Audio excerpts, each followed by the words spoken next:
देखो जी, अब सब कुछ क्लियर होगा। एक बार आप कमेंट कर दीजिए, आवाज क्लियर है?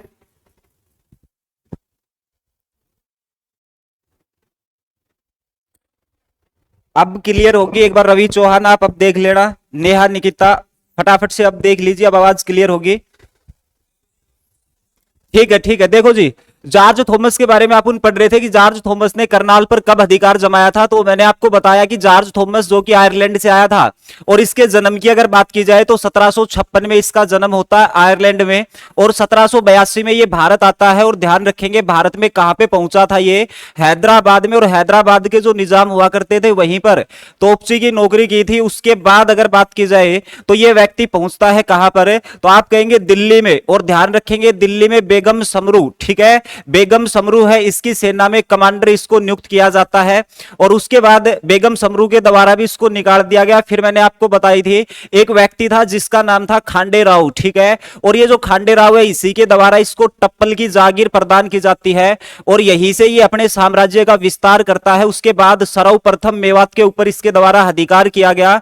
मेवात के बाद ध्यान रखेंगे सहारनपुर के ऊपर अधिकार किया गया, और सहारनपुर के नजदीक आपको पता है हमारा आता है करनाल। और बात थी वो 1797 की, करनाल के ऊपर अधिकार कर लेता है। इसी वर्ष 1797 में हांसी के ऊपर अधिकार कर लिया जाता है इसके द्वारा, और हांसी को अपनी क्या बनाया जाता है, तो आप कहेंगे राजधानी।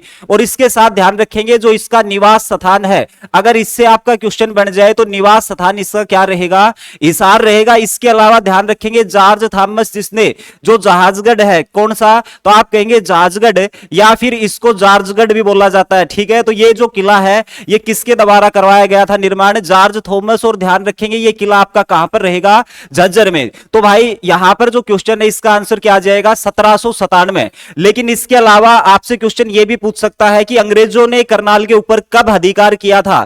तो आप जल्दी से बता दीजिए अंग्रेजों ने करनाल के ऊपर कब अधिकार किया था। तो मेरे भाई ध्यान रखेंगे 1805 ईस्वी में अंग्रेजों के द्वारा करनाल के ऊपर क्या कर लिया जाता है, तो 1805 में अंग्रेजों के द्वारा करनाल पर अधिकार किया गया, ठीक है। तो ये 1805 में किसने किया था, तो आप कहेंगे ये अंग्रेजों ने किया था। लेकिन फिर एक बेहतरीन क्वेश्चन बनता है कि करनाल को नवीनतम पद्धति से किसने बसाया, करनाल को क्या, तो आपसे पूछेगा नवीनतम पद्धति से, ठीक है। और ध्यान रखेंगे करनाल को जो नवीनतम पद्धति से बसाया गया था वो 1806, यहां से क्वेश्चन आएगा डेट से। और ध्यान रखेंगे ये भी अंग्रेजों ने बसाने का काम किया था। उसके बाद ध्यान रखेंगे करनाल की लूट हुई थी, और करनाल को लूटने का काम ये भी डेट से क्वेश्चन बनता है, बहुत बेहतरीन क्वेश्चन है। ध्यान रखेंगे ये 1570 में लूटा गया था। और आपसे पूछेगा जो करनाल की लूट है वो किसके समय में हुई थी, तो करनाल की जो लूट है ये किसके समय में हुई थी, तो आप कहेंगे करनाल को जो लूटा गया था वो किसके समय में, ये लूटा गया था अकबर के समय में। किसके समय में, अकबर के समय में। और ध्यान रखेंगे किसने लूटा था, तो आप कहेंगे सर इब्राहिम मिर्जा के द्वारा करनाल को लूटने का काम किया गया था। किसके द्वारा, इब्राहिम मिर्जा के द्वारा करनाल को लूटने का काम किया गया था, ठीक है। तो ये जो क्वेश्चन है इसका आंसर 1797। उसके बाद आता है लिबर्टी जूता कंपनी की स्थापना करनाल में कब की जाती है। तो जल्दी से फटाफट से इस क्वेश्चन का आप आंसर बता दीजिए, और सेशन को ज्यादा से ज्यादा शेयर करने का काम करें। देखो मेरे भाई, अगर मैं बात करूं किसके बारे में कि लिबर्टी जो जूता कंपनी है इसकी स्थापना कब की गई थी, यहां पर जितने भी ऑप्शन दिख रहे हैं सारे के सारे गलत ऑप्शन है।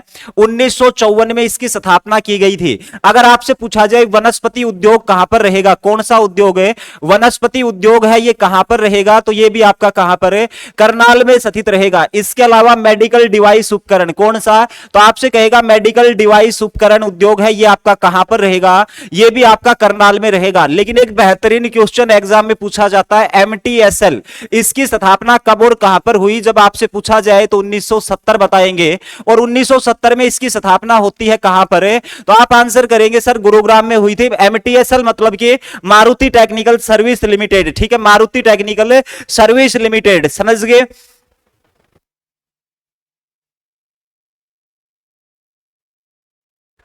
देखो जी, तो ये जो एमटीएसएल है मारुति टेक्निकल सर्विस लिमिटेड, और ध्यान रखेंगे इसकी जो स्थापना की गई थी वो किसके द्वारा की गई थी, संजय गांधी का नाम है, ये आप ध्यान रखेंगे, ठीक है। किसके द्वारा, संजय गांधी के द्वारा स्थापना करने का काम किया गया था एमटीएसएल 1970। लेकिन ध्यान रखेंगे जो संजय गांधी है उसने क्या सपना देखा था कि भाई मैं जो भारत के लोग हैं उनको सस्ती जो दर है उसमें कार मुहैया कराऊं, लेकिन मेरे भाई ध्यान रखेंगे वो सस्ती दरों में कार मुहैया कराने में नाकाम रहे। 10 साल कोई बड़ी सफलता इस कंपनी को हाथ नहीं लगी, लेकिन उसके बाद ये साझेदारी करते हैं। और ध्यान रखेंगे ये जो साझेदारी हुई थी किसके द्वारा, किसके साथ हुई थी, तो आप कहेंगे ये जो साझेदारी की गई थी ये सुजुकी कंपनी थी। एक सुजुकी कंपनी थी जो जापान से आई थी, उसने अपनी हिस्सेदारी यहां पर डालने का काम किया और कंपनी का नाम बन गया मारुति सुजुकी। क्या बन गया? मारुति सुजुकी। और ध्यान रखेंगे ये बात कब की थी? 1982-83 की, या सॉरी 81-82 की, 1981 और 1982 की। ठीक है, तो एग्जाम में जब आपसे मारुति सुजुकी पूछे तो आंसर आएगा 81-82,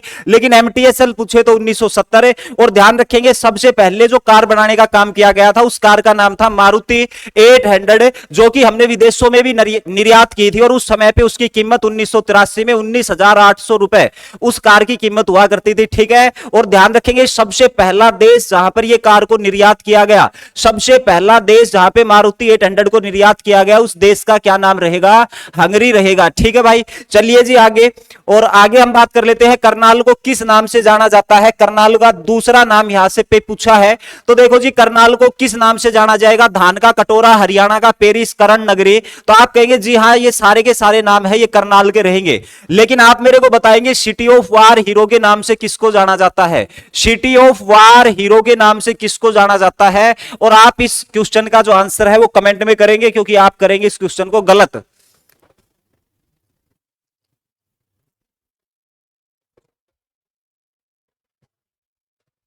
शाबाश शाबाश, बहुत बेहतरीन। रवि चौहान, राहुल चौहान, नेहा निकिता, रवि चौहान, फटाफट देखो आज बहुत छोटा सा सेशन लेने जा रहे हैं और आप कमेंट में आज धुआं उठा दे। ठीक है, रोज शांत रहते हैं, आज दबादब कमेंट आने दे आप और मैं फटाफट अपनी स्पीड बढ़ा दूंगा। देखो जी सिटी ऑफ वार हीरो की अगर बात की जाए तो ध्यान रखेंगे सिटी ऑफ वार हीरो के नाम से भिवानी को जाना जाता है। किसको जाना जाता है? तो आप कहेंगे सर भिवानी को जाना जाता है। ठीक है, लेकिन बिब्बर सिटी के नाम से किसको जाना जाएगा? तो आप कहेंगे सर ये पानीपत को जाना जाता है। किसको? पानीपत को। बुनकरों का शहर तो सभी जानते होंगे, बच्चा बच्चा जानता है कि बुनकरों का शहर पानीपत को कहा जाता है, लेकिन मेरे भाई साहब ध्यान रखेंगे उदय नगरी के नाम से हरियाणा का कौन सा जिला जाना जाता है? महलों का नगर हरियाणा के किस जिले को कहा जाता है? महलों का नगर। ध्यान रखेंगे, और महलों के नगर के बाद पिंक सिटी हरियाणा में किसको कहा जाता है? क्या? Pink city. अब देखो ये जो तीनों के तीनों जो नाम मैंने बताने का काम किया है, तीनों के तीनों नाम है ये फतेहाबाद के हो जाएंगे। किसका? तो आप कहेंगे सर ये होगा फतेहाबाद। कौन होगा? तो आप कहेंगे सर ये होगा फतेहाबाद। उदय नगरी महलों का नगर कहा जाता है पिंक सिटी। और ध्यान रखेंगे अगर आपसे पूछ लिया जाए नहरों का नगर हरियाणा में किसको कहा जाता है, नहरों का नगर किसको कहा जाता है, तो फिर आप कहेंगे सर टोहाना को कहा जाता है। किसको? टोहाना को। लेकिन आपसे पूछ लिया जाए साहित्यिक नगरी के नाम से किसको जाना जाता है, और साहित्यिक नगरी की अगर बात की जाए तो ये सिरसा को जाना जाएगा। किसको? सिरसा को जाना जाएगा। वन नगरी के नाम से किसको जाना जाता है? तो ध्यान रखेंगे वन नगरी के नाम से भी सिरसा को जाना जाता है। सिरसा को जाना जाता है किसके नाम से? वन नगरी के नाम से। लेकिन वन संतुर जो है ये आपका कहां पर स्थित रहेगा? तो ये आपका पंचकुला ना सॉरी यमुना नगर में स्थित रहेगा। कहां पर है? यमुना नगर में। बड़ा कंफ्यूज होता है वन नगरी के नाम से किसको जाना जाएगा, तो आप कहेंगे सर वन नगरी के नाम से सिरसा को, जबकि वन संतुर कहा जाता है किसको? यमुना नगर को। और जो आपकी साहित्यिक नगरी है वो कौन सी हो जाएगी? सिरसा हो जाएगी। ठीक है, तो ये सारे के सारे जो क्वेश्चन है इनको आपको याद रखना है। इसके अलावा अगर मैं आपसे कहूं छोटी काशी किसे कहा जाता है? छोटी काशी। तो छोटी काशी किसे कहा जाता है? तो आप कहेंगे भिवानी को छोटी काशी के नाम से जाना जाता है। वानरों की भूमि किसको कहा जाता है? कैथल को कहा जाता है। क्या? वानरों की भूमि।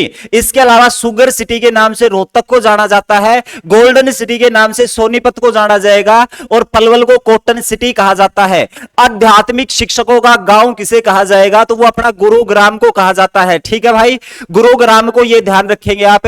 ठीक है, इसके अलावा मनोरंजन city, solar city, millennium city के बारे में, आर्थिक राजधानी के बारे में, या फिर सॉफ्टवेयर सिटी के बारे में पूछा जाए तो वो गुरुग्राम को कहा जाता है। मेडे सिटी के नाम से भी गुरुग्राम को जाना जाता है। और ध्यान रखेंगे अंतरराष्ट्रीय जो सोलर अलायंस है ये बड़ा महत्वपूर्ण क्वेश्चन है। अंतरराष्ट्रीय जो आपका क्या सोलर अलायंस यानी कि जो आपका सौर गठबंधन, ठीक है, सौर गठबंधन या सौर संगठन, ठीक है, ये आपका कहां पर रहेगा? तो आप कहेंगे अंतरराष्ट्रीय सौर संगठन है, ये हमारा गठबंधन का जो मुख्यालय है ये आपका कहां पर, गवाल पहाड़ी पर, ठीक है। और ये गवाल पहाड़ी आपकी कहां पर रहेगी? गुरुग्राम जिले में रहेगी। उसके बाद करनाल में स्थित ग्रामीण विकास संस्थान की स्थापना है, ये कब हुई थी? करनाल में स्थित ग्रामीण विकास संस्थान की स्थापना है, ये कब हुई थी? बहुत बेहतरीन क्वेश्चन है भाई। अब देखो बात आती है करनाल में स्थित जो आपकी ग्रामीण विकास संस्थान है, इसका काम क्या रहेगा? तो आप कहेंगे सर इस संस्था का काम है हमारे जितने भी गांव है उन गांवों को आदर्श गांव का दर्जा देना, वो इसी संस्था का काम रहेगा। और मेरे प्यारे प्यारे भाइयों और बहनों ध्यान रखेंगे, इसकी स्थापना हुई थी 1990 में, रट लेंगे इसको। और इसका भाई साहब पूछ लेगा ये कहां पर रहेगा, करनाल से काम नहीं चलेगा। इसकी प्रॉपर जगह ध्यान रखेंगे, नीलो खेड़ी। क्या रहेगा? नीलो खेड़ी। लेकिन ध्यान रखेंगे बागवानी प्रशिक्षण केंद्र हरियाणा में कहां पर रहेगा? क्या? तो आप कहेंगे बागवानी प्रशिक्षण केंद्र। अब बड़े बेहतरीन क्वेश्चन आप मेरे साथ पढ़ने जा रहे हैं, और इसकी भी स्थापना से क्वेश्चन बनेगा 1998, और ये उचाणा में रहेगा। उचाणी कला का गांव सुना है? उचाणी कला हरियाणा का वो गांव था जहां पर बंसीलाल ने बिजली पहुंचाकर एक रिकॉर्ड कायम किया था। हरियाणा के प्रत्येक गांव तक बिजली पहुंची थी, वो अंतिम गांव था कौन सा? उचाणी कला गांव। और ये रहेगा ध्यान रखेंगे करनाल में, ठीक है। कहां पर स्थित रहेगा? तो आप मेरे प्यारे प्यारे भाइयों बहनों ध्यान रखेंगे ये आपका करनाल में स्थित रहेगा। कहां पर स्थित रहेगा? करनाल में, ठीक है। कौन सा? बागवानी प्रशिक्षण केंद्र। अब मैं आपको बताने जा रहा हूं FSL। FSL मतलब फोरेंसिक साइंस लैब। और ध्यान रखेंगे ये जो फोरेंसिक साइंस लैब है ये आपकी मधुबन में रहेगी। कहां पर है? मधुबन में। लेकिन बड़ा बेहतरीन क्वेश्चन, इसकी स्थापना कब हुई थी? फटाफट से बताएंगे स्थापना कब हुई थी? 1973 में, ठीक है। लेकिन जब स्थापना हुई थी तो इसका हेडक्वार्टर था रोहतक में। कहां पे था मेरे भाई? रोहतक में था। लेकिन 1976 में इसको कहां पर ट्रांसफर कर दिया? मधुबन। दोनों डेट ध्यान रखेंगे। शुरुआत में जो FSL है वो आपकी रोहतक में स्थापित हुई थी, लेकिन ध्यान रखेंगे वर्तमान में 1906 मतलब ये मधुबन में रहेगी। और मधुबन में हेडक्वार्टर आया था कब?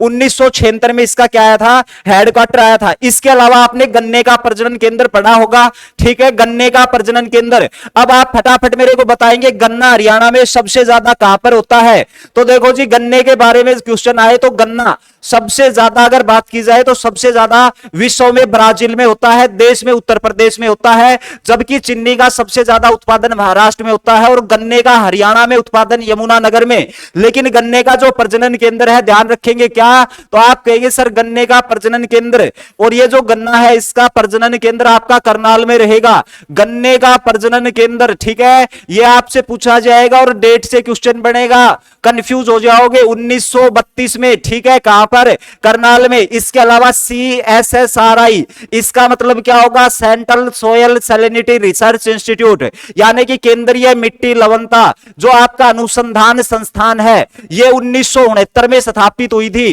डेट से क्वेश्चन बनेगा, करनाल में रहेगी। DWR, ठीक है, डॉक्टरेट व्हीट रिसर्च, यानी कि गेहूं निदेशालय, इसकी स्थापना 1978 में हुई थी। ध्यान रखेंगे करनाल। लेकिन एक बार पेपर में पूछ लिया गया था कि हरियाणा में गेहूं सुधार कार्यक्रम कब चलाए गए थे? हरियाणा में गेहूं सुधार कार्यक्रम कब चला था? तो आप क्या आंसर करेंगे? सर 1978 में ही चले थे। लेकिन एक बार पेपर में पूछा 1978 ऑप्शन में नहीं था, तो हमें 1965 के साथ जाना पड़ा था। 1965 के साथ जाना पड़ा था। ये वो दौर था जिस समय पे भारत में हरित क्रांति, ठीक है, हरित क्रांति का जनक स्वामीनाथन को माना जाता है। इसके अलावा मेरे भाई ध्यान रखेंगे NDRI के बारे में। NDRI के बारे में सभी जानते होंगे ना, नेशनल डेयरी रिसर्च इंस्टीट्यूट। इसकी स्थापना हुई थी 1923 में। ध्यान रखेंगे अंग्रेजों के समय में। और जब स्थापना हुई थी तो हेडक्वार्टर इसका बेंगलोर में हुआ करता था, बेंगलोर में। और ध्यान रखेंगे इंपीरियल डेयरी के नाम से स्थापना की गई थी। इंपीरियल डेयरी के नाम से इसकी स्थापना हुई थी, ठीक है। उसके बाद इसका जो हेडक्वार्टर है 1955 में कहां पर आ गया था? तो आप कहेंगे 1955 में आ गया था ये करनाल में। कहां पर आ गया था? करनाल में। अब जब आपसे NDRI पूछे, स्वतंत्रता के बाद इसका नाम NDRI हो गया था, ठीक है। वो डेट से नहीं पूछेंगे कि NDRI नाम कब हुआ, ठीक है। ये दे देंगे कि भाई इसकी किस नाम से, तो इंपीरियल डेयरी, इतना ध्यान रख लेना, वो एनिमल जेनेटिक करके है, ठीक है। उसके बाद 1955 है, ये आपका करनाल में इसका हेडक्वार्टर आ गया। तो अब आपसे ये भी पूछ सकता कि NDRI की स्थापना कब हुई, तो हम 1955 यहां पर कर सकते हैं। ठीक है, तो इसके बारे में आपको ध्यान रखना है। चलिए अगले क्वेश्चन पे, और जो अगला क्वेश्चन है इसमें मेरे भाई जो डेट है वो आपकी गलत दे रखी है। यहां पर 1976 आएगा। क्या आएगा? 1976 आएगा। जो अभी अभी क्वेश्चन करवाया है कि मधुबन पुलिस प्रशिक्षण जो आपकी परिषद है ये कब स्थापित हुई थी? 1976। लेकिन इसकी डेट 1973 इंपोर्टेंट है, वो ध्यान रखेंगे। सर्वप्रथम इसको रोहतक में स्थापित किया गया था। चलिए अगले क्वेश्चन पे, करनाल में स्थित मामा भाणजा मुगल सराय को राष्ट्रीय महत्व संरक्षित जो स्मारक है ये कब घोषित किया गया? इसको ये स्मारक है ये कब घोषित किया गया, इसको आपको बताना है कमेंट में आंसर। ठीक है, ये आपका कल का काम रहेगा, कल आते इस क्वेश्चन को पूछूंगा। लेकिन इसके अलावा बहुत सारे जो चीज है वो मैं बताने का काम करता हूं। अब देखो जी, सबसे पहले तो मामा भाणजा के नाम से मकबरा रहेगा। ठीक है, मामा भाणजा मकबरा है, ये आपका कहां पर रहेगा, किसके नाम से? तो आपसे पूछेगा बताओ मामा भाणजा जो मकबरा है ये हरियाणा में कहां पर स्थित रहेगा। ठीक है, फिर मैं आज आपको एक बेहतरीन क्वेश्चन बताता हूं। शेख चिल्ली का मकबरा सभी जानते हैं कि भाई शेख चिल्ली का मकबरा है जिसका निर्माण कराया था शाहजहां ने, और ध्यान रखेंगे इसको हरियाणा का ताज कहा जाता है। क्या कहा जाता है? हरियाणा का ताज कहा जाता है शेख चिल्ली के मकबरे को।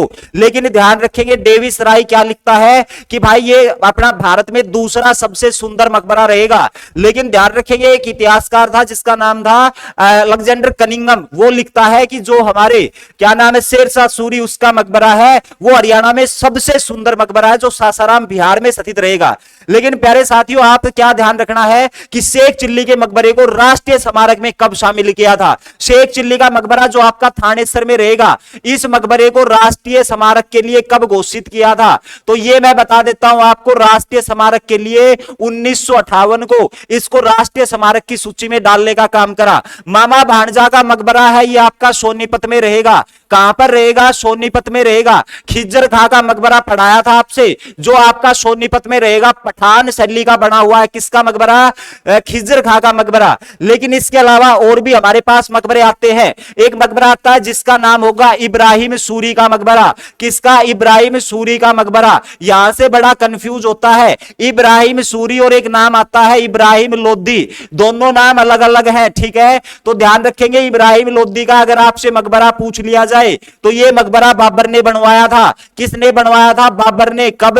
पानीपत के युद्ध के बाद। ठीक है, और ये मकबरा आपका नारनौल में रहेगा जो शेरशाह सूरी ने बनवाया था।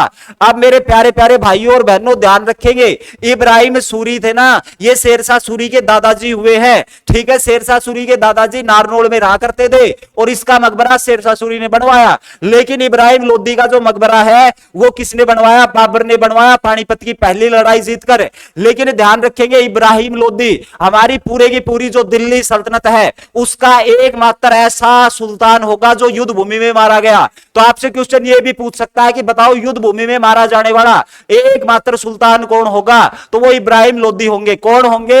इब्राहिम लोधी होंगे। इसके अलावा अंतिम सुल्तान भी कौन हुए हैं ये भी क्वेश्चन बढ़ सकता है, तो वो भी आपका इब्राहिम लोधी होगा। क्योंकि दिल्ली सल्तनत में सारे के सारे सुल्तान बने थे, लेकिन जैसे ही मुगल आ गए थे, बाबर ने मुगल साम्राज्य की स्थापना की, तो उसी समय पे बाबर ने उपाधि धारण की थी बादशाह की, और फिर सारे के सारे भारत में क्या बनेंगे? बादशाह बनेंगे। ठीक है, लेकिन ध्यान रखेंगे खिज्जर खां से क्वेश्चन याद आ गया, बड़ा महत्वपूर्ण क्वेश्चन है। खिज्जर खां सुल्तान नहीं था, सारे के सारे सुल्तान थे। खिज्जर खां ने सुल्तान की उपाधि धारण नहीं की, रैयत आला की उपाधि धारण की थी। और ये एचएससी ने पूछा था क्वेश्चन कि खिज्जर खां ने कौन सी उपाधि धारण की, तो इसने रैयत आला है इसी की जो उपाधि है उसको धारण करने का क्या किया था? काम किया था। ठीक है भाई, तो ये आपको ध्यान रखना है। चलिए जी अगले क्वेश्चन पे। अगला क्वेश्चन है Haryana institute of rural development की स्थापना है ये कहां पर हुई? तो ये तो मैं आपको बता चुका हूं, ये आपकी नीलो खेड़ी में हुई थी। ये दो ऑप्शन एक साथ टाइप हो गए हैं, ध्यान रखेंगे। ये आपकी कहां पर है? नीलो खेड़ी में स्थापना हुई थी। तराइन का पहला युद्ध कब लड़ा गया? अब भाई कोई ऐसो भी बालक से जन तराइन को पहलो युद्ध नहीं पता है, अगर कोई ऐसा साथी है तो बेशक तैयारी छोड़ के जा सके है। ठीक है, तराइन का पहला युद्ध का बारे में अगर किसी ने नहीं बेरा तो वो बेशक अपना कोई दूसरा काम धंधा देख सके है। ठीक है, तो देखो जी तराइन का जो पहला युद्ध है वो 1191 में हुआ था। ठीक है, और 1191 में आप सभी जानते होंगे कि मोहम्मद गोरी और पृथ्वीराज चौहान के बीच में,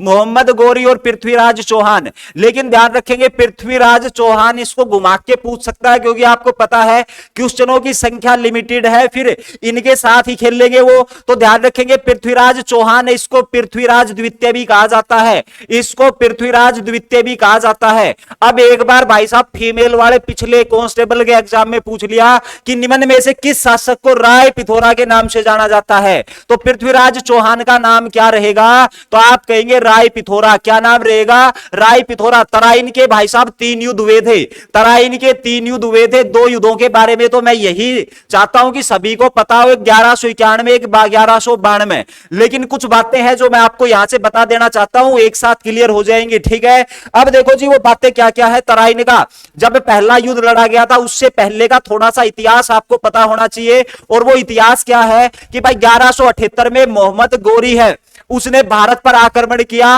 और मोहम्मद गोरी है वो किससे प्रेरित होकर, महमूद गजनवी से प्रेरित होकर भारत पर आक्रमण करने आया। उसने देखा कि महमूद गजनवी ने भारत को लूटा तो कोई भी भारत को लूट सकता है, तो इसलिए उसने देखा कि जो महमूद गजनवी है उसका सबसे इंपॉर्टेंट आक्रमण कौन सा था, तो वो आप सभी जानते हैं 1025 सोमनाथ मंदिर। और इस व्यक्ति के द्वारा वही गलती की गई 1178 में, ये गुजरात के ऊपर आक्रमण कर देता है। लेकिन इस समय पे गुजरात का शक्तिशाली शासक था, और बहुत बार पेपर में पूछा गया है कि जब मोहम्मद गोरी ने गुजरात पर आक्रमण किया तो उस समय पे गुजरात का शासक कौन था? मूलराज सेकंड, जिसको हम भीम द्वितीय के नाम से जानते हैं। और भीम द्वितीय ने मोहम्मद गोरी का मुकाबला किया, और ध्यान रखेंगे माउंट आबू पर्वत राजस्थान में हराने का काम किया, किसको?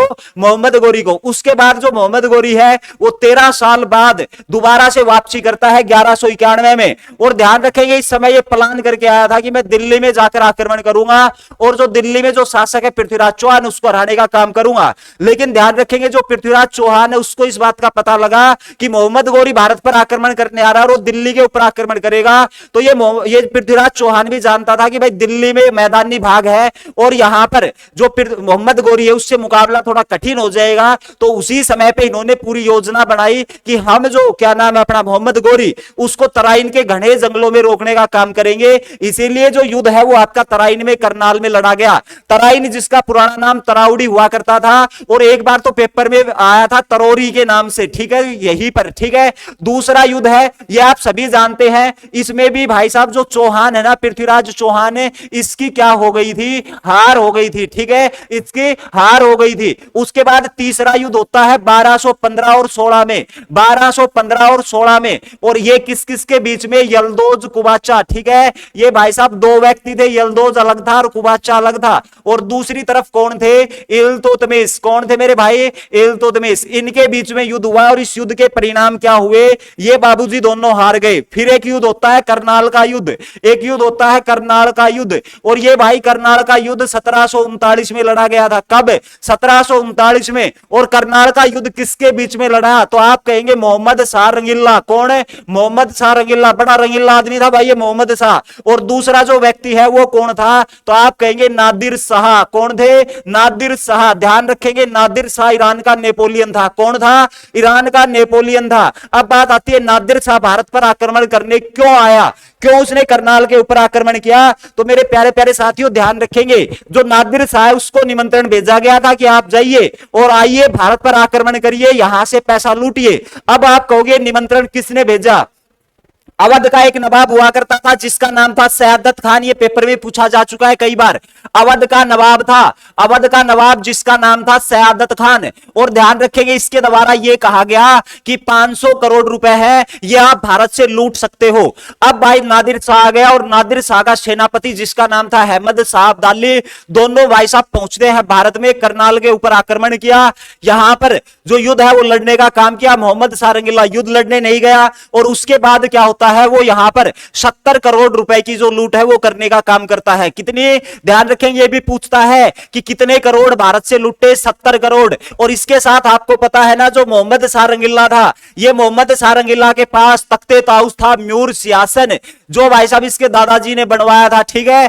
कौन थे? तो वो थे क्या नाम है शाहजहां, उसके द्वारा बनाने का काम किया गया था, और इसी के ऊपर जड़ा हुआ था कोई नूर का हीरा। बताया जाता है कि जब ईरान का नेपोलियन नादिर शाह लाल किले के आगे से गुजर रहा था तो उस समय पे इसकी नजर म्यूर सियासन के ऊपर पड़ती है, तो पिकअप पाकअप लेकर आ रहा था भाई, अपने साथ सैनिकों से कहा कि इस म्यूर सियासन को उठाया जाए, पिकअप में डाल लिया जाए। लेकिन तुरंत इसकी जो नजर है वो जाती है कहां पर? कोई नूर के हीरे पर। अभी तक उस हीरे का नाम कोहिनूर का हीरा नहीं था। और ध्यान रखेंगे उस कोहिनूर का, विश्व प्रसिद्ध कोहिनूर के हीरे को कोहिनूर नाम देने का काम भी किसने किया था? तो वो नाम देने का काम भी किसने किया था? नादिर शाह ने किया था। तो ध्यान रखेंगे इस युद्ध में मोहम्मद शाह रंगीला हार जाता है और नादिर शाह जीतने का काम करता है। ठीक है मेरे भाई, तो ये चीजें आप ध्यान रखेंगे। उसके बाद चलिए आगे अगले क्वेश्चन पे, जो आप बता सकते हो कि तराइन का पहला और दूसरा युद्ध किन दो राजाओं के बीच में हुआ? तो वो दो राजा कौन थे? तो ये पृथ्वीराज चौहान और मोहम्मद गोरी थे।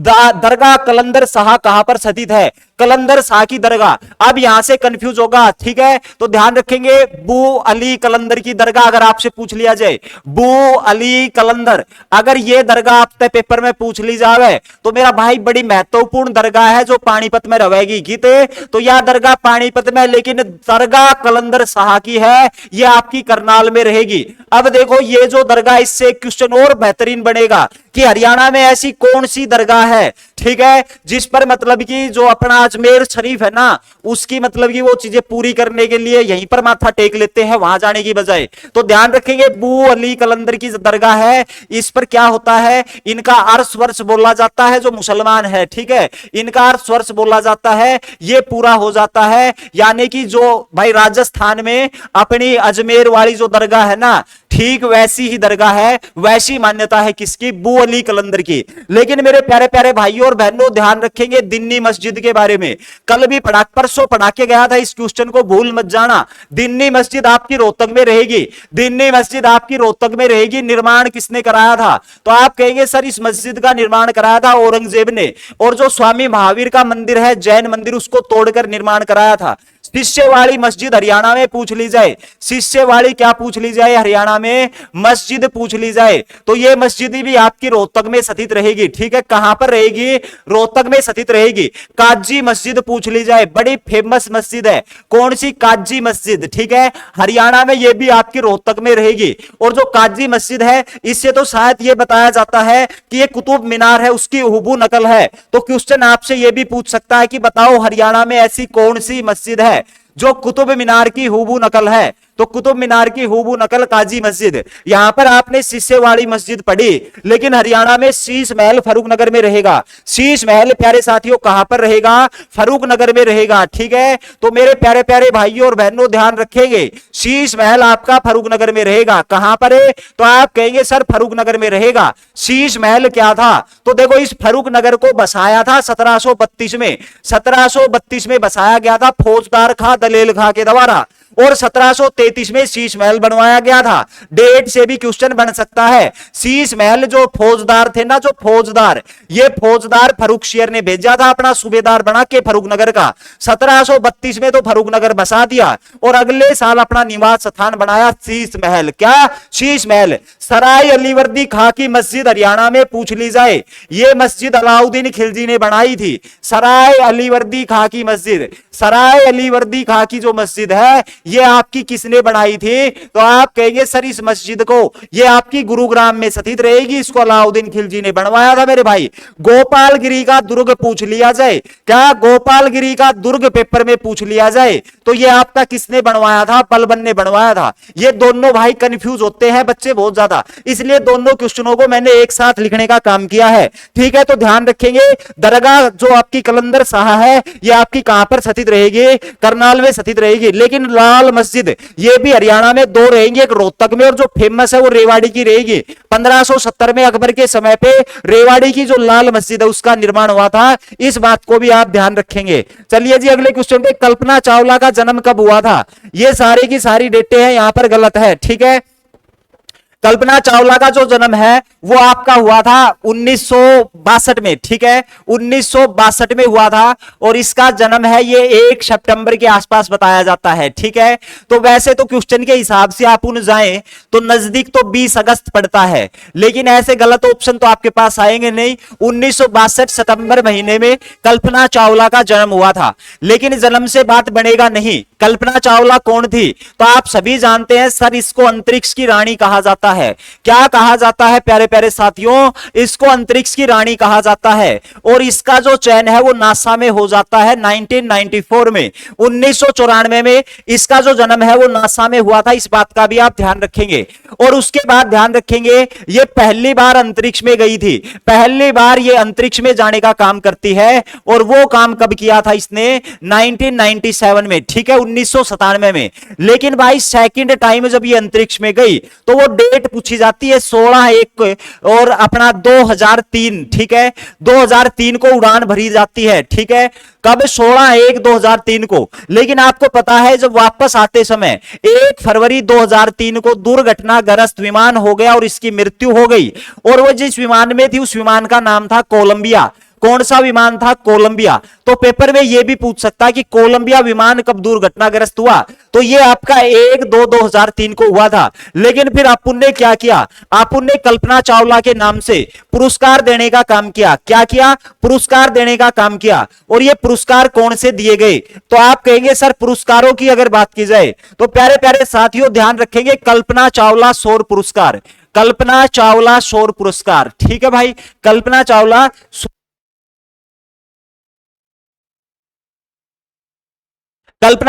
सौर पुरस्कार, ठीक है, कल्पना चावला सौर पुरस्कार। और उसके बाद एक आता है कल्पना चावला सौर्य पुरस्कार, कल्पना चावला के नाम से सौर्य पुरस्कार। ये दो बड़े बेहतरीन पुरस्कार हैं। और प्यारे प्यारे साथियों ध्यान रखेंगे, सौर्य पुरस्कार की अगर बात करें तो ये विज्ञान के क्षेत्र में दिया जाता है, ये विज्ञान के क्षेत्र में दिया जाता है। और इसकी राशि 12.24 लाख रुपए रहेगी, 12,24,000 रुपए वैज्ञानिकों को दिया जाने वाला पुरस्कार। और सौर्य पुरस्कार की बात करें तो ये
तो भाई एक बार आप कमेंट में आ जाइए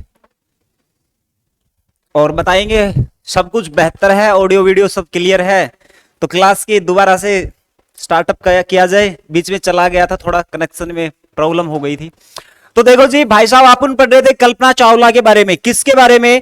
तो आप कहेंगे सर कल्पना चावला के बारे में पढ़ रहे थे। और कल्पना चावला के बारे में क्या पढ़ा जा रहा था कि कल्पना चावला के नाम से 2 पुरस्कार दिए जाते हैं। और वो पुरस्कार कौन से होंगे? तो आप कहेंगे एक तो हमारा होता है सौर पुरस्कार और एक होता है आपका सौर्य पुरस्कार। और सौर्य पुरस्कार की जो राशि रहेगी वो 1 लाख रुपीज, ठीक है, 1 लाख RS है, ये आपकी इसकी राशि रहने वाली है। कल्पना चावला के नाम से राष्ट्रमंडल पूछ लिया जाए, कल्पना चावला के नाम से राष्ट्रमंडल आपका कुरुक्षेत्र में रहेगा।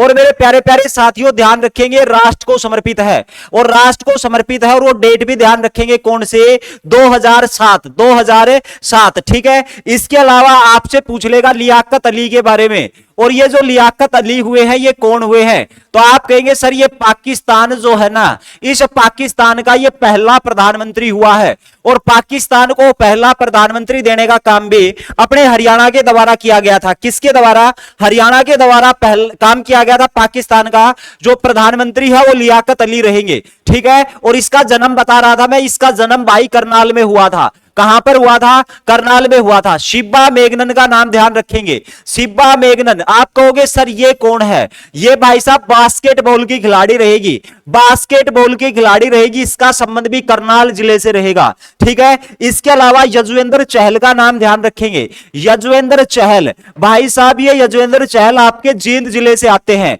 और ध्यान रखेंगे ये हरियाणा के एकमात्र ऐसे खिलाड़ी हैं जिनने दो दो जो अंतरराष्ट्रीय खेल हैं उसमें भारत का प्रतिनिधित्व करने का काम किया है। किसने, यजुवेंद्र चहल ने। अब वो दो गेम कौन कौन से, एक तो क्रिकेट हो जाएगा और दूसरा गेम हो जाएगा शतरंज। दूसरा गेम क्या हो जाएगा, शतरंज। एक आप सब सुमन कुंडू का नाम ध्यान रखेंगे, सुमन कुंडू का संबंध जींद जिले से रहेगा। 2010 में हमारे कॉमनवेल्थ गेम में कांस्य पदक जीता था। कौन सा पदक, कांस्य पदक जीता था, ठीक है। इसी प्रकार से एक नाम सीताराम पांचाल का भी ध्यान रखेंगे। सीताराम पांचाल की अगर बात की जाए तो मेरे प्यारे प्यारे भाइयों और बहनों ये जींद से संबंधित रहेंगे, बॉलीवुड अभिनेता रहेंगे सीताराम पांचाल। कौन है, सीताराम पांचाल। इसी प्रकार से गीता जुस्ती घिसापिटा नाम है, क्योंकि एचएससी ने बहुत बार इसको रिवाइज किया है, गीता जुस्ती। अब देखो जी गीता जुस्ती है, ये आपकी एथलीट रहेगी। क्या रहेगी, तो ये आपकी रहेगी एथलीट, एथलीट। और एथलीट में भी दौड़ से आती है। और ध्यान रखेंगे 1976 में इसने अर्जुन और भीम अवार्ड है वो इसको मिला था, ठीक है। इसका संबंध हरियाणा में गुरुग्राम जिले से रहेगा। कौन से जिले से, तो आप कहेंगे सर गुरुग्राम जिले से, ठीक है। किसका, गीता जुस्ती का। एक गुरुग्राम जिले से आती है प्रीतम रानी शिवाच, प्रीतम रानी शिवाच है, ये भी आपकी गुरुग्राम जिले से आती है, और ये आपकी हॉकी की खिलाड़ी हो जाएगी, ठीक है। गुरुग्राम जिले से आती है। एक अपने भाई खिलाड़ी होंगे, नाम है उसका अनूप कुमार। अनूप कुमार का संबंध कहां से रहेगा, गुरुग्राम जिले से रहेगा। कबड्डी खेलते हैं अनूप कुमार, ये ध्यान रखेंगे। क्या खेल खेलते हैं, कबड्डी खेलते हैं अनूप कुमार। बाकी तो भाई साहब और भी बहुत सारे नाम हैं जिनको हम धीरे धीरे पढ़ने का काम करेंगे। अभी चलिए आगे।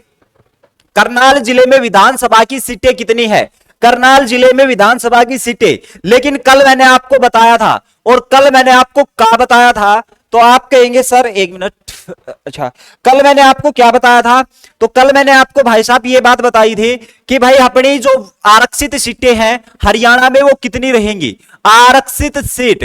तो आप कहेंगे सर आरक्षित सीट की अगर बात की जाए तो वो आपकी 17 रहेंगी। कितनी रहेंगी, 17 आरक्षित सीट रहेगी। करनाल जिले में विधानसभा की 5 सीटें हैं, 5 सीटें हैं, ध्यान रखेंगे। और यहां की आरक्षित सीट है निल्लो खेड़ी, निल्लो खेड़ी करनाल जिले की आरक्षित सीट है। मुलाना किस जिले की आरक्षित सीट है, तो आप कहेंगे सर अंबाला की आरक्षित सीट है मुलाना। उसके बाद सडोरा करके है, ये किस जिले की आरक्षित सीट है, यमुनानगर जिले की। किसकी, यमुनानगर जिले की। उसके बाद शाहाबाद, तो आप कहेंगे सर शाहाबाद, ये शाहाबाद कुरुक्षेत्र की आरक्षित सीट है। हरियाणा का एकमात्र जिला जिसके नाम से कोई भी विधानसभा सीट नहीं है, कुरुक्षेत्र जिला। और हरियाणा का एकमात्र जिला जिसके नाम से, खुद के नाम से आरक्षित सीट है, वो है आपका झज्जर जिला। तो ध्यान रखेंगे शाहाबाद किसकी आरक्षित सीट है, कुरुक्षेत्र की आरक्षित सीट रहेगी। इसी प्रकार से अगर बात की जाए तो बावल के बारे में ध्यान रखेंगे। ये जो बावल है ये आपकी रेवाड़ी जिले की आरक्षित सीट होगी। पटौदी की अगर बात की जाए तो पटौदी आपका गुरुग्राम जिले की आरक्षित सीट होगी। किस जिले की, गुरुग्राम जिले की आरक्षित सीट होगी। होडल की अगर बात की जाए तो ये होडल आपका पलवल जिले की आरक्षित सीट है। पलवल जिले की क्या होगी, आरक्षित सीट। कालावाड़ी की बात की जाए तो ये कालावाड़ी किस जिले की, तो आप कहेंगे सर सिरसा जिले की आरक्षित सीट है। और भवानी खेड़ा की बात की जाए तो भवानी खेड़ा आपकी भिवानी जिले की आरक्षित सीट है। पिछली क्लास में सारी कराई थी, अब उनका थोड़ा सा रिवीजन हो गया, अगली क्लास में इनसे बची हुई चीजें ले आएंगे। चलिए जी अगले क्वेश्चन पे। अगला क्वेश्चन है करनाल में पर्यावरण न्यायालय जो कोर्ट है, इस कैंप की शुरुआत कब की गई थी, पहली बार कब लगाया था? आपको पता है कि हरियाणा में 2 पर्यावरण न्यायालय रहेंगे, एक तो आपका फरीदाबाद में रहेगा और एक आपका हिसार में रहेगा। लेकिन ध्यान रखेंगे, एक स्पेशल कोर्ट हमने करनाल में लगाया था और इसकी जो स्थापना है यह आपकी 1998 में की गई थी। कब की गई थी? तो ध्यान रखेंगे 1998 में जो पर्यावरण न्यायालय है वो आपका कहां पर लगाने का काम किया? तो ये जो पर्यावरण न्यायालय है ये आपका कहां पर है? करनाल में लगाया गया था। ठीक है, तो इसके बारे में आपको अच्छे से ध्यान रखना है। चलिए अगले क्वेश्चन पे, ये जो सेंट जेम्स चर्च का जो टावर है ये आपका कहां पर स्थित रहेगा? तो मेरे भाई करनाल में स्थित रहेगा। एक बार पेपर में आ गया था ओएसिस, ये आपका कहां पर है? ठीक है, ओएसिस करके ना ये एक पर्यटक स्थल है, ये आपका उचाना में रहेगा। ठीक है, अब देखो ये उचाना जींदवाड़ा नहीं है, ये आपका कौन सा रहेगा? तो आप कहेंगे सर करनाल में। ठीक है, तो ये आपका करनाल का रहेगा। एडम हाउस हरियाणा में कहां पर रहेगा? एडम हाउस की अगर बात की जाए, ठीक है, और इसके द्वारा इसके अलावा अक्ट्रेलोनी, ठीक है, ये आपका कहां पर रहेगा? जिसको वर्तमान में महात्मा गांधी हॉल के नाम से जाना जाता है। वर्तमान में महात्मा गांधी क्या कहा जाता है? इसको हॉल कहा जाता है। ठीक है, ये आपका कहां पर स्थित रहेगा?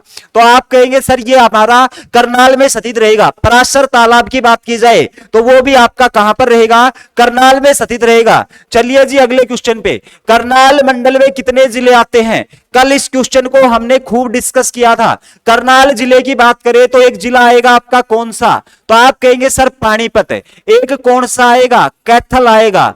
खुद क्या आएगा? तो आप कहेंगे सर खुद करनाल है, ये इसमें आएगा। तो टोटल कितने जिले हो गए? तो आप कहेंगे सर 1 2 3 जिले हैं जो करनाल मंडल के अंतर्गत है, वो आने का काम करते हैं। ठीक है, चलिए जी अगले क्वेश्चन पे, 30 दिसंबर 2017 को भावांतर भरपाई योजना का जो शुभारंभ है ये कहां से किया गया? ठीक है, तो भाई आज की जो क्लास है उसका हम यहीं पर समाप्ति की घोषणा करते हैं। और ध्यान रखेंगे जो समाप्ति की घोषणा की जा रही है वो बहुत इंपॉर्टेंट क्वेश्चन के साथ की जा रही है। ये क्वेश्चन है एचएसएससी टीजीटी का जो अभी एग्जाम हुआ था 2023, लेटेस्ट क्वेश्चन ये रहेगा। और इस क्वेश्चन के साथ कल हम 10 मिनट है वो आपको देने का काम करेंगे। यहीं से हम कल जो हरियाणा की योजनाएं हैं उनकी शुरुआत करेंगे। बहुत बेहतरीन क्वेश्चन हमें मिल चुका है। ठीक है भाई, अब इसका जो आंसर है वो आप सभी जानते होंगे, आपने आइडिया लगा लिया होगा कि इस भावांतर भरपाई की योजना करनाल से की गई थी। ठीक है भाई साहब, तो कल इसी क्वेश्चन से हम अपनी जो क्लास है उसको आगे बढ़ाने का काम करेंगे। और ठीक 7 बजे जो सारे के सारे साथी हैं वो लाइव आ जाना कल। ठीक है भाई, 7 बजे, ठीक है, आप सभी कल लाइव आ जाएंगे और 7 बजे अपनी जो क्लास है वो रहेगी और इसी योजना से हम अपनी क्लास की शुरुआत करेंगे। ठीक है, तो अब आपसे रुस्तगी लेते हैं, आपसे विदा लेते हैं, मिलते हैं अगली क्लास में। धन्यवाद, जय हिंद, जय भारत।